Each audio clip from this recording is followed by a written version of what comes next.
ពុយចឹងក៏សំចាញ់យកសបាយអស់ដៃមិនបាច់ដល់ភ័យអ្វីតែទៅបើថ្មី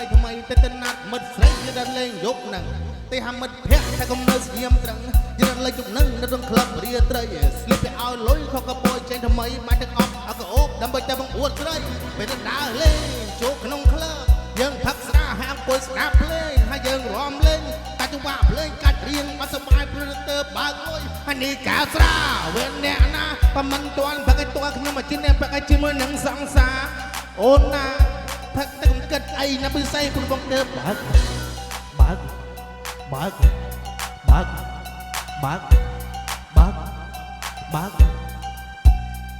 មិនហេតុបងទៅបើកលុយមែនអូនអាចមើលបងគឺពិតជាលុយមែនតែធ្វើឲ្យមិត្តភក្តិគេមើលមកខាត់ទៅណាព្រមមានស្រីស្អាតអង្គុយក្បែរខ្លួនឯងអូនទៅស្រីស្អាតគូនឹងបងប្រសិទ្ធហាសំខាន់យ៉ាងដាច់ទៅណាក៏ឃើញថាអស់ចាស់ស្អាតដល់ប្រុសស្អាតគឺពិបាកនឹងថាអាចចុះឲ្យលើជីវ៉ាន់ចង់ហៅអីថែមចង់ហៅស្នាផឹកឬក៏ហៅគ្រឿងក្លែមជួបថាដល់លើតុផឹកសម្រាប់ឲ្យបានតែសบายចិត្តបើយើងជុំមិត្តភក្តិថាសម្រាប់អាចសบายចុងស្ដាប់បដាព្រោះទៅបើកលុយដើរលេងចូលក្នុងក្លឹបយើងផឹកស្រាហើយអង្គុយស្ដាប់ភ្លេងពួកយើងរាំលេងអាចចង្វាក់ភ្លេងកាច់រៀងអត់សบายព្រោះទៅបើកលុយអានេះកៅស្រាវេអ្នកណាបើមិនទាន់ផឹកឲ្យតួខ្ញុំមកជិះនេះផឹកឲ្យជាមួយនឹងសង្សារ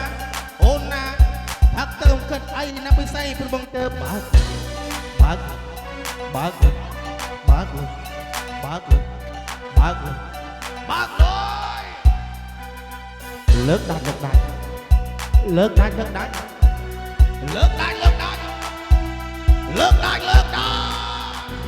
លើកដាច់ទៅជំនួយឲ្យសាច់ស្អាតបើផឹកបានទៅគេនុបជាត្រូវខាតកុំគិតអារឿងខាតផឹកល្មមមកសបាយឲ្យដល់ភ្លេចលុបចិត្តតែពាក់កណ្ដាលខែនៅពេលដែលចុងខែទៅគាត់ជិះដាច់បាយកុំទៅស្ដាយអបប្រមាណទូឲ្យខ្ញុំជាអ្នកចំណាយព្រោះទៅបើកលុ